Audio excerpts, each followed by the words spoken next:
Hello student, आज हम पढ़ेंगे एग्जाम्पल नंबर 13। एग्जाम्पल नंबर 12 तक हम पढ़ चुके हैं। देखिए एग्जाम्पल नंबर 13 है कि ये कह रहा है यदि एक्स वाई जेड सभी भिन्न भिन्न है। एक्स वाई जेड भिन्न भिन्न का अर्थ ये है कि एक्स और वाई बराबर नहीं है, वाई और जेड बराबर नहीं है और जेड और एक्स बराबर नहीं है। अर्थात हम ऐसे कह सकते हैं x minus y not equal to 0, y minus z not equal to 0, z minus x not equal to 0। सबसे पहले इस लाइन का अर्थ, ठीक है, ध्यान होना चाहिए। जो क्वेश्चन में दिया गया है आवश्यक रूप से वो आपके प्रश्न में यूज होता है। तो एक्स वाई जेड सभी भिन्न भिन्न हैं, इसका यूज हम करेंगे, ये दिया गया है। अर्थात इसका अर्थ ये हुआ कि एक्स वाई और जेड तीनों बराबर नहीं है, या हम कह सकते हैं एक्स माइनस वाई, वाई को पक्षांतर में लो, एक्स माइनस वाई 0 के बराबर नहीं है, वाई माइनस जेड 0 के बराबर नहीं है और जेड माइनस एक्स 0 के बराबर नहीं है। सबसे पहले हमने इसका अर्थ बताया आपको, एक्स वाई जेड सभी भिन्न भिन्न है। इसका अर्थ ये हुआ कि x minus y, y minus z, z minus x ये सभी शून्य नहीं है, ठीक है। अब ये जब शून्य भिन्न भिन्न है तो इस सारणी का मान शून्य है, ये भी दिया गया है आपको। ये एक्स वाई जेड भिन्न भिन्न है तथा इस सारणी का मान शून्य है, इस सारणी का मान शून्य दिया गया है, आपको सिद्ध नहीं करना है। इस सारणी का मान शून्य आपको दिया गया है तो इसका भी यूज करेंगे हम, और ये सिद्ध करना है कि सिद्ध कीजिए कि x गुणा वाई गुणा z, x y z equal to -1 के बराबर है। ये आपको सत्यापित करना है। तो देखिए किस प्रकार से हम सिद्ध करते हैं। ये आपको सारणिक 0 के बराबर दी गई है, तो यहाँ से हम शुरू करते हैं, प्रश्न को शुरू करते हैं कि इस सारणी का मान 0 के बराबर है, ठीक है। अब मैंने आपको गुणधर्म 5 बताया था, उसमें गुणधर्म 5 में क्या है कि यदि कोई पंक्ति या कोई स्तंभ का प्रत्येक अवयव 2 संख्याओं का योग होता है तो उस सारणी को हम 2 सारणिकों के योग के रूप में व्यक्त कर सकते हैं। तो देखिए ये स्तंभ देखें आप, इस स्तंभ में प्रत्येक अवयव 2 संख्याओं का योग है, तो इस सारणी को हम 2 सारणिकों के योग के रूप में व्यक्त कर सकते हैं। 2 सारणी कौन कौन सी होगी, इस स्तंभ का विभाजन करेंगे और ये प्रथम स्तंभ और दूसरा स्तंभ, ये ऐसे कैसे लिखेंगे दोनों सारणिकों में, और इसके 2 विभाजन होंगे, एक तो 1 1 1 और दूसरा विभाजन हो जाएगा x3 y3 z3।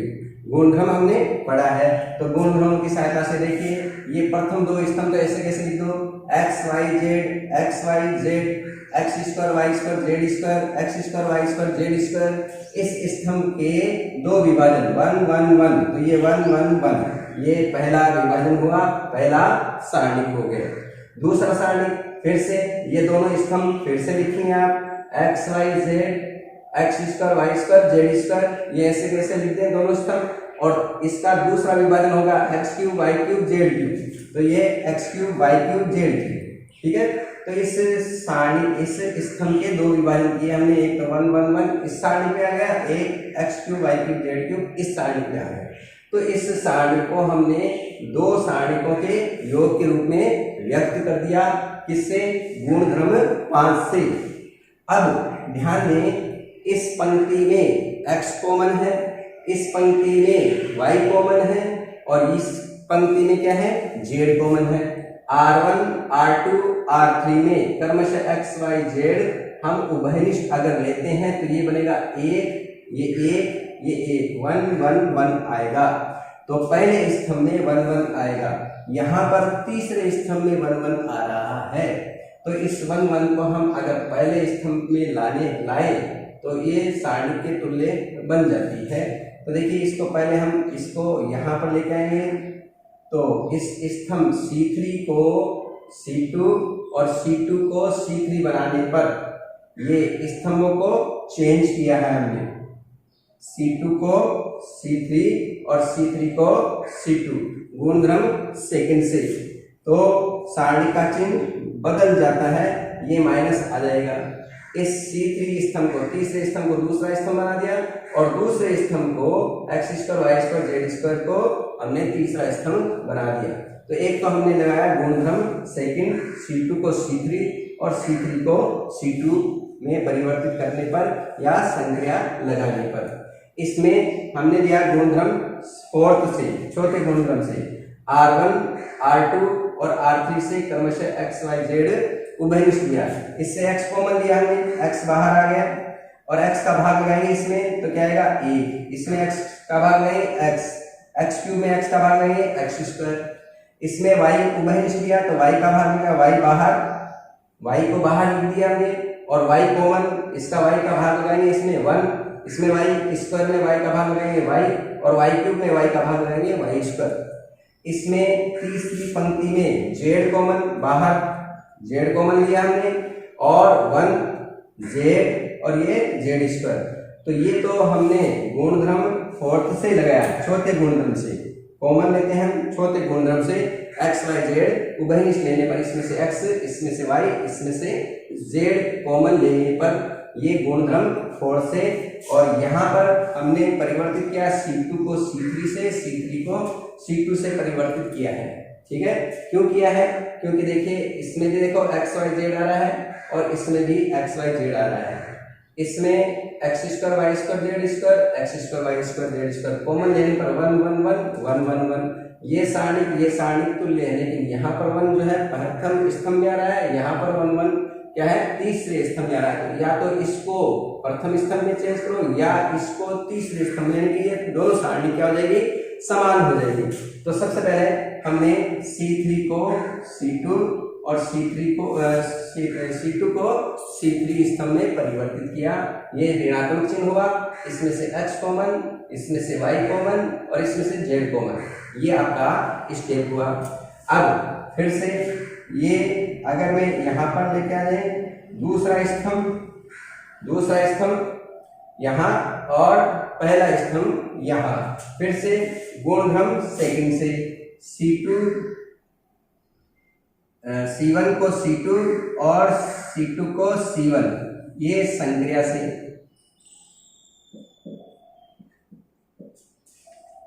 प्रथम स्तंभ को दूसरा स्तंभ बना दिया। x y z प्रथम स्तंभ नहीं था, सेकंड स्तंभ 1 1 1 सेकंड स्तंभ था, प्रथम स्तंभ बना दिया। तो फिर से सारणी का चिन्ह परिवर्तित हो जाएगा, माइनस का क्या हो जाएगा अब प्लस हो गया। ठीक है, तो यहाँ पर हमने स्तंभों को परिवर्तित किया है। ये x y z ऐसे कैसे लिखा, ये सारणी इसी प्रकार लिखा इक्वल टू 0। यहाँ पर फिर से गुणधर्म सेकंड का प्रयोग किया है और ये ऋणात्मक था धनात्मक हो जाएगा, क्योंकि दो स्तंभों को जब परिवर्तित करते हैं तो सारणी का चिन्ह परिवर्तित होता है, मान वही रहता है।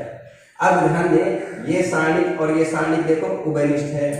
जैसे हम कहते हैं 2x प्लस 5xy, इसमें क्या कॉमन है, x कॉमन है तो ये हुआ 2 प्लस 5y। x उभयनिष्ठ लेने पर x का भाग लगाएंगे, यहाँ से 2 शेष बचेगा, यहाँ से 5y। x कॉमन लेते हैं, हम इस तरफ लिख सकते हो, बहुत से हम इस तरफ लिखते हैं और x कॉमन आप इस तरफ भी लिख सकते हो राइट हैंड साइड में, क्योंकि गुणन है 2 गुणा 3 3 गुणा 2, तो x इधर गुणे में लिखो या x इधर में गुणे में लिखो, बात समान है। तो x कॉमन लिया हमने, कॉमन आप इस साइड भी ले सकते हो, कोष्टक के इस तरफ भी ले सकते हो। तो x इस तरफ कॉमन लिया, यहाँ से x का भाग गया 2 प्लस इसमें x का भाग गया 5y। सेम यहाँ पर ये सारणी को कॉमन किस तरफ, राइट हैंड साइड में लिखा मैंने कोष्टक, ये कोष्टक ये कॉमन, ये सारणी के कॉमन, इस सारणी का भाग इसमें लगाएंगे, क्या आएगा 1, कितना आएगा 1, फिर प्लस, फिर इस सारणी में भाग लगाएंगे, क्या बचेगा x y z, तो 1 प्लस x y z हुआ। ये सारणी दोनों में उभयनिष्ठ यानी कि कॉमन है, तो सारणी उभयनिष्ठ लेने पर, ये सारणी उभयनिष्ठ लेने पर ये कोष्टक में क्या बचेगा यहाँ पर 1, क्योंकि इस सारणी का भाग इस सारणी में लेंगे कितने बार, 1 बार, 1 प्लस यहाँ से क्या बच गया x y z, ये सारणी का भाग कैंसिल हो गया। ठीक है, तो ये सारणिक उभयनिष्ठ लेने पर, ये दोनों सारणिक उभयनिष्ठ लेने पर, ठीक है। अब इस सारणी को हम सरल करेंगे।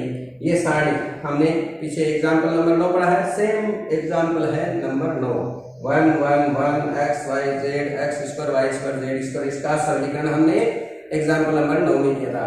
कैसे, मैंने बताया आपको, जब भी 1 1 1 इस प्रकार आता है तो अधिकांशतः हम क्या करते हैं, इन्हीं दो 1 को शून्य बना देते हैं। या तो इन दोनों 1 को इसकी सहायता से शून्य बना दो, या नीचे वाले दो 1 को ऊपर वाले 1 की सहायता से शून्य बना दें। हम इसको शून्य बनाएंगे, ठीक है। तो ये किसकी सहायता से, इसकी सहायता से। दोनों किस में है, स्तंभ में है। किसको किसकी सहायता से शून्य बना रहे हैं, कौन सी स्तंभ में है। स्तंभ में है तो पंक्तियों की संख्या लगेगी, अगर ये दोनों पंक्तियों में अगर होते तो स्तंभों की संख्या लगेगी। तो ये देखो स्तंभ में है, इसको हम इसकी सहायता से शून्य बना रहे हैं, तो दोनों स्तंभ में, इसलिए पंक्तियों की संख्या लगेगी। R1 में से R2 घटा दें, इसमें से इसको घटा दें तो ये 0 हो जाएगा। तो पहली संख्या हम R1 के स्थान पर क्या लगाएंगे, R1 माइनस R2, तो R1 माइनस R2 तो ये 0 हो जाएगा। अब इसको शून्य बनाएंगे किसकी सहायता से, इसको, तो R2 के स्थान पर R2 माइनस R3 ये संख्या लगाएंगे, इसमें से इसको घटाएंगे तो ये क्या हो जाएगा, 0। तो ये 2 0 हो जाएंगे और सारणी का मान निकालना आसान हो जाएगा। तो ये संख्या गई हमें R1 के स्थान पर, पहली पंक्ति के स्थान पर, R1 के स्थान पे R1 माइनस R2, यानी पहली पंक्ति में से दूसरी पंक्ति हम घटाएंगे। फिर दूसरा R2 के स्थान पे R2 माइनस R3, तो परिवर्तित कौन हो रही है, पहली पंक्ति परिवर्तित हो रही है, दूसरी पंक्ति को हम परिवर्तित कर रहे हैं, क्योंकि इसको हम शून्य बनाएंगे तो ये पहली पंक्ति में है, पहली पंक्ति चेंज होगी, इसको शून्य बना रहे हैं, ये दूसरी पंक्ति में है, दूसरी पंक्ति चेंज होगी, ये तीसरी पंक्ति ऐसे कैसे रहेगी।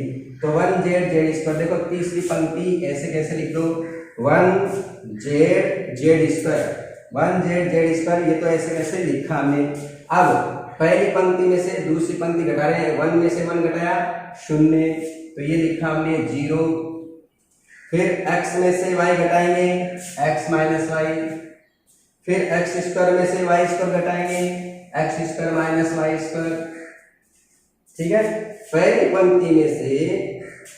पंक्ति में से हम दूसरी पंक्ति घटा रहे हैं, तो 1 में से 1 घटाया 0, x में से y घटाया x minus y, x square y square, x square में से y स्क्वायर घटाएंगे, x square minus y square, same वही प्रक्रिया। अब R2 चेंज करेंगे, 1 में से 1 घटाएंगे 0, फिर y में से z घटाएंगे y माइनस z, फिर y square z square, y square minus z square, y square में से z स्क्वायर घटाने पर y square minus z square. तो इस प्रकार से ये पहली पंक्ति और दूसरी पंक्ति चेंज हो गई। तीसरी पंक्ति, पहली पंक्ति R1 को हमने चेंज किया है कि पहली में से दूसरी पंक्ति घटाने पर, और दूसरी पंक्ति को चेंज किया, तो देखो ये 2 0 बन गए। और ये ऐसे कैसे लिखेंगे, हम तीसरी पंक्ति को चेंज नहीं कर रहे हैं, ये ऐसे कैसे लिखेंगे। अब फिर से ये 1 प्लस एक्स वाई जेड, तो ऐसे कैसे लिखो, इस देखो इस पंक्ति में, पहली पंक्ति में x माइनस वाई, इसके गुणनखंड x माइनस वाई और x plus y. Example number 9 में लिया था हमने, x square minus y square को मैंने बताया x माइनस वाई और x प्लस वाई को लिख सकते हैं, तो x माइनस वाई इसमें कॉमन है, ठीक है। 0 में भी x माइनस वाई का भाग जाता है, इसमें भी x माइनस वाई, 0 में सभी संख्याओं का भाग जाता है, ध्यान रखेंगे आप, ठीक है। 0 बार भाग जाता है सभी संख्याओं में, केवल 0 को छोड़कर। 0 में 0 का भाग, 0 में 0 का भाग नहीं जाता है, क्योंकि 0/0 अनिर्धारित संख्या। बाकी 0 में सभी संख्याओं को, 0 को छोड़कर 0 में सभी संख्याओं का भाग जाता है। तो x माइनस वाई का भाग इसमें जाता है, x माइनस वाई का भाग इसमें, x माइनस वाई का भाग इसमें, तो x माइनस वाई उभयनिष्ठ यानी कि कॉमन लेते हैं। तो पहली पंक्ति से R1 से x माइनस वाई उभयनिष्ठ लेंगे हम। इसी प्रकार दूसरी पंक्ति में देखिए y माइनस जेड, इसके गुणनखंड y माइनस जेड और y प्लस जेड, तो दूसरी पंक्ति में y माइनस जेड उभयनिष्ठ है, तो यहाँ पर x माइनस वाई उभयनिष्ठ, इसमें y माइनस जेड उभयनिष्ठ, गुण धर्म 4 से, तो R1 और R2 से क्रमशः x माइनस वाई तथा y माइनस जेड उभयनिष्ठ लेने पर R1 से x माइनस वाई लिया हमने और R2 से y माइनस जेड उभयनिष्ठ लेने पर, तो ये बाहर आ जाएंगे x माइनस वाई, इसमें कॉमन लिया तो x माइनस वाई का भाग लगाएंगे, 0 में x माइनस वाई का भाग 0 बार, इसमें x माइनस वाई का भाग लगाएंगे 1 और इसमें x माइनस वाई का भाग लगाएंगे, क्या बचेगा x प्लस वाई, क्योंकि इसके गुणनखंड x minus y x plus y, x minus y तो बाहर लिया हमने, x प्लस वाई शेष बचेगा। इसमें 0 y माइनस जेड कॉमन है तो y माइनस जेड में 0 का भाग लगाएंगे 0, इसमें y माइनस जेड का भाग लगाएंगे 1, ये y माइनस जेड का भाग लगाएंगे 1 और इसमें y माइनस जेड का भाग लगाएंगे, तो क्या बचेगा y प्लस जेड, क्योंकि इसके गुणनखंड y प्लस जेड और y माइनस जेड बाहर, y प्लस जेड शेष बचेगा। और तीसरी पंक्ति हम ऐसे कैसे लिखेंगे, पहली पंक्ति और दूसरी पंक्ति में ही कॉमन ले रहे हैं, तो ये स्टेप आपके समझ में आ गया होगा। और यहाँ पर x माइनस वाई, इसमें y माइनस जेड उभयनिष्ठ ले लिया हमने। अब हम प्रथम स्तंभ से विस्तार करेंगे, क्योंकि प्रथम स्तंभ में 2 शून्य है, शून्य की संख्या ज्यादा इसमें है, इसलिए प्रथम स्तंभ से C1 प्रथम स्तंभ से विस्तार करने पर 0 गुणा इसका सखंड, 0 लिखने की आवश्यकता नहीं है, 0 गुणा इसका सखंड, 0 लिखने की आवश्यकता नहीं है, 1 इंटू इसकी पंक्ति छोड़े और इसका स्तंभ छोड़ दे, 1 इंटू 1 की पंक्ति 1 का स्तंभ छोड़ा, 1x plus Y 1x plus Y और ये हुआ 1y plus Z 1y plus Z बराबर 0, तो बराबर 0 हो गए। अब ठीक है, ये प्रथम स्तंभ से विस्तार किया। अब इसको हल करेंगे हम, तो इन दोनों का गुणा, ये 1 प्लस एक्स वाई जेड ऐसे लिख दो, x माइनस वाई ये y माइनस जेड इसी प्रकार लिखें। इसका सरलीकरण करेंगे हम, इसका सरलीकरण तो इन दोनों का गुणा y प्लस जेड और माइनस इनका गुणा, तो माइनस से इसका गुणा करेंगे, माइनस एक्स और माइनस वाई आएगा, ठीक है। इनका गुणा y प्लस जेड माइनस बीच में माइनस लगाएंगे और x प्लस वाई से गुणा करेंगे, तो माइनस एक्स प्लस वाई से गुणा करेंगे, तो minus into x plus y minus गुणा एक्स, 1 का एक्स प्लस वाई से गुणा एक्स प्लस वाई, माइनस बीच में लगाएंगे तो माइनस एक्स और माइनस वाई आएगा, ये तो माइनस एक्स माइनस वाई। अब ये प्लस का वाई, ये माइनस का वाई कैंसिल, तो यहाँ क्या बचेगा z minus x, plus y minus y cancel, z minus x शेष बचेगा। ये ऐसे कैसे लिखनी है, 1 प्लस एक्स वाई जेड, ये एक्स माइनस वाई, ये वाई माइनस जेड और ये वाई और माइनस वाई कैंसिल, क्या हुआ जेड माइनस एक्स। ये तो देखिए पहली संख्या, फिर दूसरी संख्या, फिर तीसरी संख्या, ये छोटी संख्या, इन चारों का गुणनफल 0 है। 4 संख्याओं का गुणनफल 0 तब होता है जब उसमें कम से कम एक 0 के बराबर होती है, या तो ये 0 के बराबर या ये 0 के बराबर या ये 0 के बराबर। लेकिन मैंने शुरू में क्या कहा था कि x y z सभी भिन्न भिन्न हैं। इसका अर्थ मैंने बताया था कि x बराबर नहीं है y के, y z के बराबर नहीं है, अर्थात x minus y not equal to 0, y minus z not equal to 0, z minus x not equal to 0, ये आपको दिया गया है। चूंकि x y z सभी भिन्न हैं, इसका अर्थ ये हुआ ये x माइनस वाई 0 नहीं है, y माइनस जेड 0 नहीं है, z माइनस एक्स 0 नहीं है, तो x माइनस वाई ये 0 नहीं है, y माइनस जेड ये 0 नहीं है, z माइनस एक्स 0 नहीं है, ये तीनों संख्याएं 0 नहीं है। इसका अर्थ ये हुआ ये छोटी संख्या 0 होगी, क्योंकि इनका गुणनफल 0 है, इनका चारों का गुणनफल 0 है। इसका मतलब इसमें कम से कम एक संख्या 0 होगी, लेकिन प्रश्न के अनुसार ये तीनों संख्याएं 0 नहीं है, तो कौन सी 0 होगी, ये 1 प्लस एक्स वाई जेड 0 के बराबर होगी। तो 1 प्लस एक्स वाई जेड 0 के बराबर है, तो एक्स वाई जेड का मान ये 1 को उधर पक्षांतर करने पर ये -1 के बराबर है, तो x y z equal to -1। तो ये प्रश्न आपका सत्यापन हो गया, ठीक है। वेरी इंपॉर्टेंट क्वेश्चन है, बोर्ड में 2-3 बार आ चुका है, वेरी इंपॉर्टेंट क्वेश्चन है, तो इसको ध्यान रखेंगे आप, ठीक है।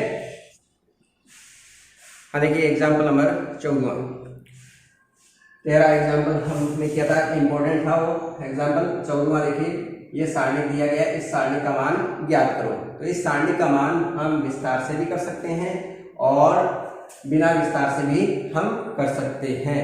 ठीक है, तो देखिए सारणी का बिना विस्तार से मान कैसे ज्ञात किया जाता है, इसका हम मान विस्तार से भी कर सकते हैं। ये सारणी दी गई है आपको, सारणी दी गई है, यहाँ पर 1/a 1/b 1/c बटे में a है। अगर मैं इसको a से गुणा कर दूं तो ये आएगा 1, ये a³ ये abc बन जाएगा, तो बटे की संख्या हट जाएगी। तो इसको हम a से गुणा करेंगे, पहली पंक्ति को a से गुणा करेंगे, इसको हम b से गुणा करेंगे, 1/b बटे में b आ रहा है, b से गुणा करने पर b हटेगा, यानी b यानी कि 1b³ और abc बन जाएगा। ये 1 c से गुणा करेंगे, 1c³ abc, तो ये तीसरा स्तंभ जो है प्रत्येक अवयव abc समान बन जाएगा। तो इसलिए हम संक्रिया लगाएंगे r1 के स्थान पर a गुणा r1 की पहली पंक्ति को हम किससे गुणा कर रहे हैं, हम a से गुणा कर रहे हैं। यदि कोई किसी संख्या को हम किसी जैसे मैं कहता हूँ x को हम अगर a से गुणा करते हैं तो a का भाग भी आपको लगाना पड़ेगा। किसी के मान में हम किसी संख्या से गुणा करते हैं तो उसका भाग भी लगाना पड़ता है। तो x बराबर होगा, यदि हम x को a से गुणा करते हैं तो x में a का भाग भी लगाना पड़ेगा, क्योंकि a से कैंसिल, ये x के बराबर होगा। नहीं तो ये अगर भाग a से भाग नहीं किया तो x a गुणा x के बराबर नहीं होता है। तो यहाँ पर हम जब a से गुणा कर रहे हैं तो बाहर लगाएंगे हम a का भाग। ठीक है, ये ध्यान रखेंगे हम। ठीक है, तो इसको हम a का भाग लगा रहे हैं, पहली पंक्ति में a से गुणा कर रहे हैं, a से गुणा करेंगे तो ये हुआ 1, ये a³ ये abc। जब पहली पंक्ति को a से गुणा किया तो बाहर a से भाग करेंगे। दूसरी पंक्ति को हम b से गुणा करेंगे, r2 के स्थान पर br2, तो दूसरी पंक्ति को हम b से गुणा कर रहे हैं, 1b³ abc। ठीक है, तो 1b³ abc ये प्राप्त हुआ, और b का भाग लगाएंगे क्योंकि अंदर b से गुणा किया है, बाहर b से भाग होता है। ठीक है, इसी तरह इसको c से गुणा करेंगे तो क्या आएगा, 1c³ और abc, 1c³ abc। तीसरे पंक्ति को c से गुणा किया है तो c का भाग लगाना पड़ेगा। ठीक है, तो ये थोड़ा सा ध्यान रखेंगे।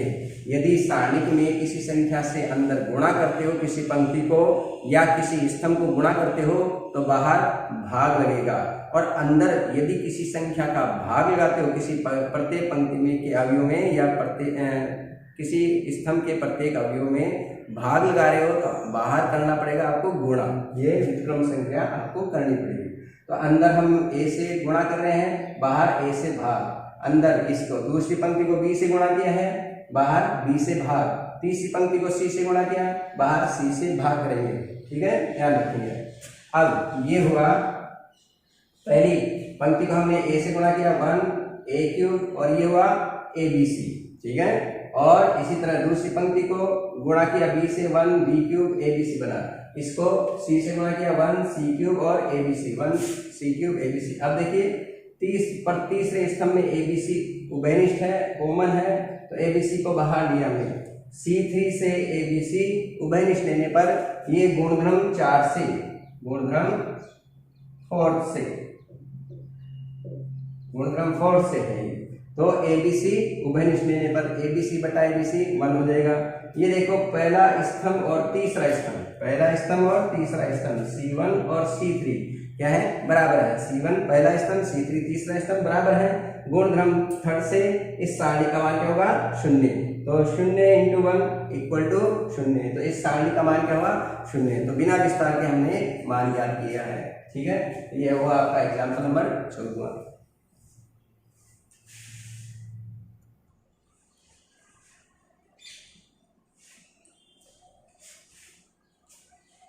एग्जाम्पल नंबर 15 देखिए, वेरी इंपॉर्टेंट है, फिर से इंपॉर्टेंट एग्जाम्पल है, इंपॉर्टेंट है। एग्जाम्पल 15, ये सिद्ध कीजिए कि इस सारणी का मान ये है 2 गुणा a + b + c का होल क्यूब। ये इस सारणी का मान है। तो देखो गुणधर्मों की सहायता से हम सत्यापित करते हैं। सबसे पहले हम लेते हैं लेफ्ट हैंड साइड सारणी कर लेते हैं हम। ये a + b + 2c, a b c, b + c + 2a, b c a, c + a + 2b, ये हमने सारणी ली है। मैंने आपको पहले भी कहा है कि या तो इस प्रकार से या ऐसे जोड़कर देखें कोई संख्या समान बनती है क्या। ठीक है, तो देखिए a + b + 2c अगर ऐसे जोड़े तो ये c और c फिर से जोड़ेगा तो 4c हो जाएगा, a + b + 4c होगा, जबकि यहाँ पर 4c नहीं आएगा, इसमें नहीं आएगा। इस प्रकार जोड़े आप इनको ऐसे जोड़े कि a + b + 2c में a जोड़ेंगे तो 2a, b जोड़ेंगे तो 2b, तो 2 कॉमन a + b + c हो जाएगा। इसी तरह इन तीनों संख्याओं को जोड़ें तो c और c 2c, b और b 2b और ये 2a, 2 common a + b + c बनेगा। ये c और c 2c, a और a 2a और 2b, इनको ऐसे जोड़ने पर संख्या समान होती है। बाएं से दाएं या दाएं से बाएं कोई संख्याएं जोड़ते हो तो मैंने कहा था स्तंभों पर संक्रिया लगती है, तो स्तंभों की यानी कि C1, C2, C3 की संक्रिया लगती है। हम तीनों को जोड़ रहे हैं, C1, C2, C3 तीनों को जोड़ रहे हैं, तो तीनों को जोड़ेंगे हम C1 + C2 + C3, ये तीनों का योग। ठीक है, और किसको चेंज कर रहे हैं हम, C1 के स्थान पे लगा रहे हैं। चाहो तो आप C2 के स्थान पे भी लगा सकते हो ये, और C3 के स्थान पे भी लगा सकते हो। तो C1 के स्थान पे लगाने पर यह संक्रिया, क्योंकि इन सभी का योग क्या रहा है, सेम आ रहा है, तो C1 के स्थान पर C1 + C2 + C3 संक्रिया लगाने पर, ठीक है, इनका योग अभी बताया था कितना आ रहा है, 2a, b और b 2b और ये 2c, तो 2 कॉमन a + b + c, इन तीनों का योग हो गया। इसी तरह c और c 2c, b और b 2b और ये 2a, इसमें 2 कॉमन a + b + c, ये c और c 2c, a और a 2a और 2b, तो इसमें भी 2 कॉमन a + b + c, तो देखो समान संख्याएं बन रही है। अब केवल हमने C1 पर संक्रिया लगाई है, केवल C1 चेंज किया है, C2 ऐसे कैसे लिख दो, a b + c 2a और a b + c 2a और a, और C3 भी ऐसे कैसे लिखेंगे, b ये b और ये b, और c + a 2b, c + a + 2b, तो ये तीसरा स्तंभ ऐसे कैसे लिख दिया, दूसरा स्तंभ ऐसे कैसे लिखा, केवल C1 को हमने परिवर्तित किया है, और इन सभी का योग क्योंकि समान आ रहा है इसलिए, तो C1 के स्थान पे C1 + C2 + C3 संख्या से, ये देखो प्रथम स्तंभ के सभी अवयव समान हैं, इनको हम उभयनिष्ठ लेंगे हम, तो C1 से 2 × a + b + c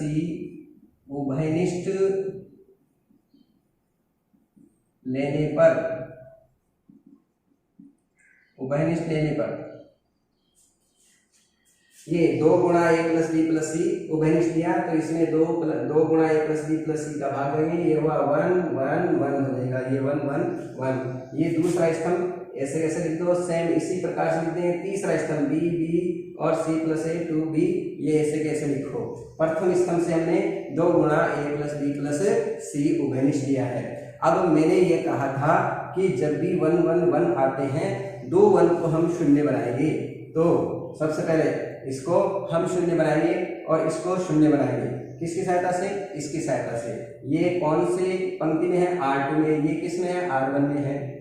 किसकी सहायता से शून्य बना रहे हैं, ये दोनों देखो स्तंभ में है, इसलिए संख्या लगेगी पंक्तियों में, किसकी सहायता से शून्य, तो ये दोनों स्तंभ में है इसलिए संक्रिया लगेगी पंक्तियों की, तो इसमें से इसको घटाएंगे R2 में से R1, ठीक है।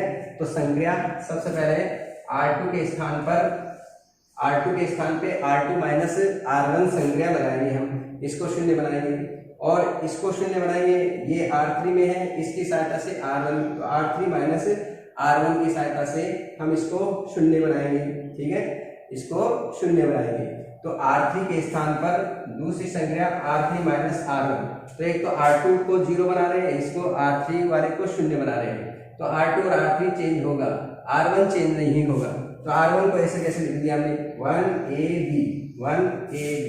अब R2 चेंज कर रहे हैं हम किससे, R2 में से R1 घटाएंगे, तो देखो 1 में से 1 घटाया 0, ये आया 0, b + c + 2a में से a घटाएंगे, तो 2a में से a घटाएंगे a, तो इसको हम लिख सकते हैं a + b + c लिख सकते हैं, तो लिख दिया हमने a + b + c लिखा है, ठीक है। इसमें से इसको घटाने पर a 2a में से a घटाएंगे, a + b + c बचेगा, ठीक है, तो इसमें से इसको घटाया हमने। अब b माइनस बी क्या हुआ 0, तो R2 में से R1 घटाया, फिर से 1 में से 1 घटाया 0 आ गया। इसमें से इसको घटाएंगे a कैंसिल, तो a प्लस बी प्लस सी आ जाएगा, और b में से b घटाएंगे 0।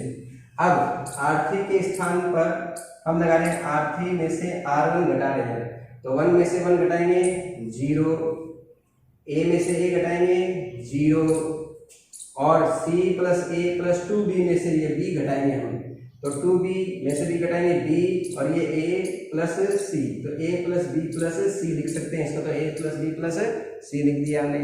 तो R3 में से हम R1 घटाया हमने, तो 1 माइनस 1 हुआ 0, a माइनस a हुआ 0, और इसमें से इसको घटाया a plus b plus c, तो R2 और R3 को हमने परिवर्तित किया है। अब देखो पहले स्तंभ में शून्यों की संख्या अधिकतम है, इसलिए पहले स्तंभ से विस्तार करेंगे हम।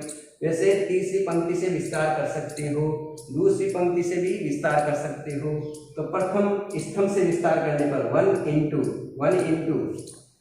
इंटू इसकी पंक्ति छोड़ दें और ये स्तंभ छोड़ दें, तो 1 इंटू आ जाएगा a प्लस बी प्लस सी 0 0 और a प्लस बी प्लस सी, और 0 इंटू इसका सेकंड शून्य लिखने की आवश्यकता नहीं है, प्लस 0 इंटू इसका सेकंड 0 लिखने की आवश्यकता नहीं है, प्लस 0 लिखने की आवश्यकता नहीं है।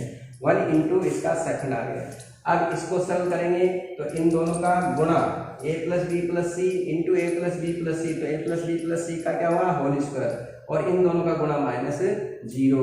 ये ऐसे कैसे लिख दिया 2a प्लस बी प्लस सी, दो a प्लस बी प्लस सी बाहर, और इन दोनों का गुणा a plus b plus c का होल स्क्वायर, और a plus b plus c का होल स्क्वायर को a प्लस बी प्लस सी से जब गुणा करेंगे तो a plus b plus c का होल क्यूब, ये आपको प्राप्त हुआ। ये आपका राइट हैंड साइड सत्यापित हो गया। तो एग्जाम्पल नंबर 15 भी इम्पोर्टेंट है, आप ध्यान रखेंगे इस क्वेश्चन का। देखिए एग्जाम्पल नंबर 16 सिद्ध कीजिए कि इस सारणी का जो मान है वो a गुणा b गुणा c और औष्टक 1 plus 1/a plus 1/b plus 1/c है। ठीक है, इस सारणी का मान ये सत्यापित करना, तो हम लेते हैं लेफ्ट हैंड साइड सारणी। ये सारणी हमने ली 1 प्लस a 1 1 और 1 प्लस b 1 और 1 प्लस c 1 प्लस c, ये सारणी ली है। देखो हमें सिद्ध करना है a गुणा b गुणा c, यानी कि a b c, ये इसका अर्थ ये है उभयनिष्ठ, यानी कि कॉमन आना चाहिए इसमें। तो a को बाहर ले सकते हैं, b को बाहर और c को बाहर ले सकते हैं। तो सबसे पहले पहली पंक्ति में a कॉमन लेंगे, अर्थात a का भाग लगाएंगे हम, या हम कह सकते हैं R1 में क्या a का भाग देने पर R1 के स्थान पर R1 बटा a, अर्थात a का भाग देंगे तो बाहर a से गुणा करेंगे। इससे पहले हमने एग्जाम्पल में R1 के स्थान पे a गुणा R1 यानी R1 को a से गुणा किया था, तब हमने बाहर 1/a लिखा था। अब यहाँ पर अंदर भाग कर रहे हैं तो बाहर क्या करना पड़ेगा, गुणा करना पड़ेगा, ये ध्यान रखिएगा। तो अंदर हम भाग कर रहे हैं, R1 में a का भाग दे रहे हैं, R2 दूसरी पंक्ति में b का भाग देंगे और तीसरी पंक्ति में c का भाग देंगे। ठीक है, तो जब a का भाग दे रहे हैं बाहर a गुणे में आ जाएगा, इसमें b का भाग दे रहे हैं बाहर b गुणे में आ जाएगा, और तीसरी पंक्ति में c का भाग दे रहे हैं बाहर c गुणे में आ जाएगा। या हम इसको ऐसे, इस संक्रिया को ऐसे भी कर सकते हैं कि R1 R2 R3 में क्रमशः a b c उभयनिष्ठ लेने पर R1 में a उभयनिष्ठ लेते हैं, कॉमन लेते हैं तो a का भाग लगता है, b कॉमन लेते हैं तो दूसरी पंक्ति में b का भाग लेगा, और तीसरी पंक्ति से c कॉमन लिया तो c का भाग लगेगा। तो इस संक्रिया को हम ऐसे भी कह सकते हैं, इसको ऐसे लैंग्वेज में भी लिख सकते हो, R1 R2 R3 से क्रमशः a b c उभयनिष्ठ लेने पर इसको ऐसे भी लिख सकते हो। तो हमने इसमें a b c उभयनिष्ठ लिया, तो इसमें देखो a का भाग लगाए हैं, इसमें a का भाग लगाएंगे 1/a, a में a का भाग लगाएंगे 1 में a का भाग लगाया 1/a, 1 में a का भाग लगाया 1/a, तो a का भाग हमने इसमें दिया है, तो ये 1/a बना, ये प्लस 1 बन जाएगा, ये 1/a ये 1/a। अब इसमें b का भाग लगाए तो 1/b, ये 1 में b का भाग लगाए 1/b, b में b का भाग लगाए +1, और ये 1/b। इसमें c का भाग लगाएंगे 1/c, ये 1/c और ये +1। इसमें तीसरे पंक्ति में c का भाग लगा दिया हमने। तो ये देखो ABC आ चुका है, ये आ गया आपका। अब लाना है इसको 1 + 1/a + 1/b + 1/c लाना है। तो देखो ये कैसे आ सकता है, अगर इन तीनों का मैं योग कर दूं 1 + 1/a + 1/b + 1/c, ये हमें प्राप्त हो जाता है। इसको भी देखें, इन तीनों का योग 1 + 1/a + 1/b + 1/c। इन तीनों का योग करो 1 + 1/a + 1/b + 1/c। ठीक है, हम इनको योग ऐसे कर रहे हैं ऊपर से नीचे या नीचे से ऊपर। अगर योग करते हैं तो मैंने पहले कहा था कि नीचे से ऊपर या ऊपर से नीचे योग करते हो या किसी गुणज को जोड़ते हो तो संख्या किसकी लगती है, पंक्तियों की।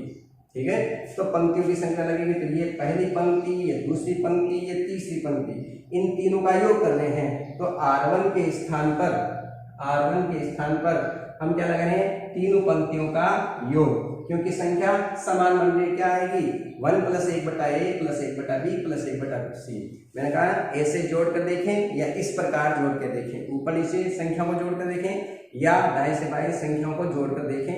संख्या समान बनती है, संख्या लगा लेनी चाहिए। तो यहाँ पर संख्या समान बन रही है 1 + 1/a + 1/b + 1/c। इन तीनों का योग से, इन तीनों के योग से और इन तीनों के योग से सेम संख्या आ रही है। तो हमने लगाया संख्या R1 के स्थान पर, यानी पहली पंक्ति परिवर्तित होगी, केवल पहली पंक्ति को परिवर्तित कर रहे हैं। दूसरी पंक्ति जो है वैसे के वैसे लिखेंगे 1/b 1/b + 1 1/b 1/b 1/b + 1 1/b। तीसरी पंक्ति को भी ऐसे कैसे लिख दो 1/c और 1/c + 1। ये दोनों पंक्तियां चेंज नहीं होगी, केवल R1 को चेंज कर रहे हैं।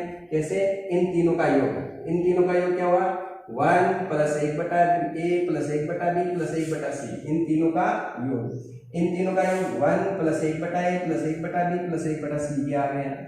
इन तीनों का योग 1 + 1/a + 1/b + 1/c। ठीक है, तो ये आपके इसका योग हुआ R1 + R2 + R3। योग करने पर R1 के स्थान पे तो R1 चेंज हुआ, ये दूसरी पंक्ति जैसे है वैसे लिखा है, ये तीसरी पंक्ति जैसे है वैसे लिखी है। तो ये पहली पंक्ति आपके चेंज हो गई।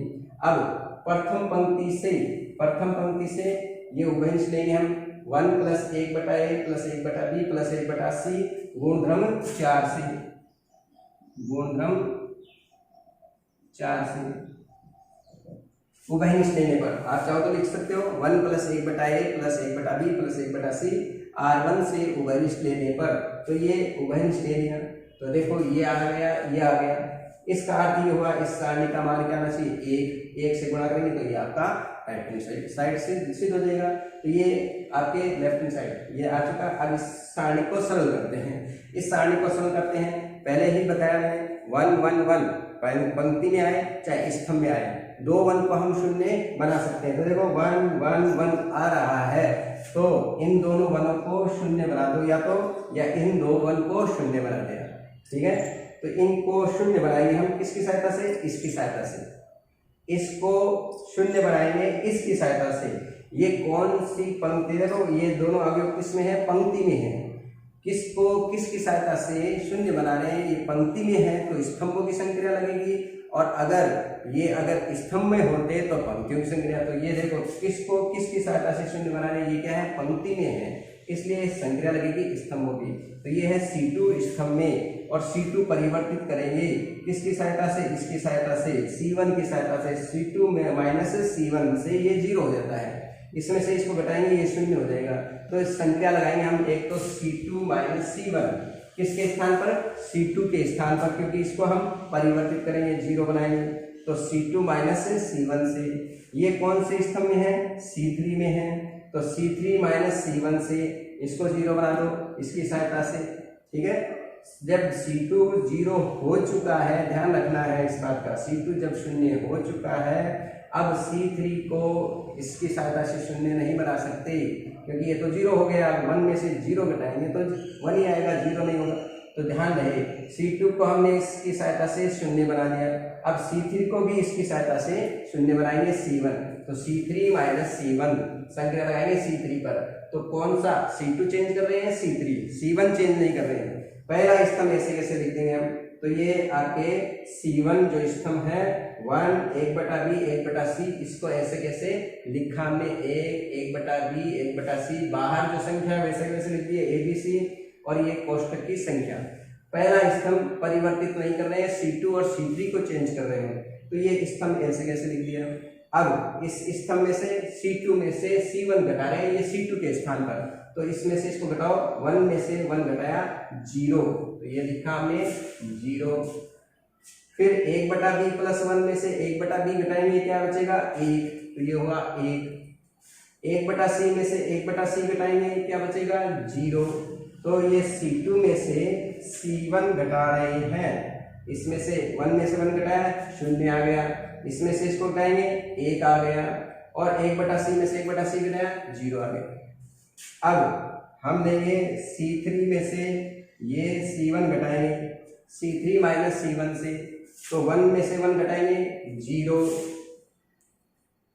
1/b में से 1/b घटाएंगे 0, 1/c + 1 में से 1/c घटाएंगे तो क्या आएगा 1, तो ये 1 आ गया, तो ये आ गया आपके इस सारणी का मान। अब देखिए इसमें दो शून्य हो गए, तो इस प्रथम पंक्ति से विस्तार कर लेंगे हम, तो ये तो ऐसे कैसे लिख दो ABC 1 + 1/a + 1/b + 1/c, ऐसे कैसे लिख दिया। 1 गुणा इसकी पंक्ति छोड़ दें और स्तंभ छोड़ दें, तो 1 × ये पंक्ति छोड़ी, ये स्तंभ छोड़ा, 1 0 0 1 1 0 0 1, ठीक है, ये आ गया। और 0 गुणा इसका सेकंड प्लस 0 गुणा इसका सेकंड, 0 लिखने की आवश्यकता नहीं है, प्लस 0 गुणा इसका सेकंड 0 होता है, तो +0 और +0 लिखने की आवश्यकता नहीं है, केवल 1 × इसका सेकंड। अब इसका इससे गुणा हुआ 1 और माइनस इसका इससे गुणा हुआ 0, तो 1 - 0, ये ऐसे कैसे लिख दिया, 1 - 0 बराबर क्या हुआ 1 से गुणा करेंगे तो ये आपका सत्यापित हुआ ABC 1 + 1/a + 1/b + 1/c, ये राइट हैंड साइड हमें प्राप्त हुआ। तो इस प्रकार एग्जाम्पल नंबर 16 ये भी इम्पोर्टेंट क्वेश्चन है, आपके वेरी इंपॉर्टेंट क्वेश्चन है, परीक्षा में बोर्ड परीक्षा में आ चुका है ये क्वेश्चन, ठीक है, 2016 में आया।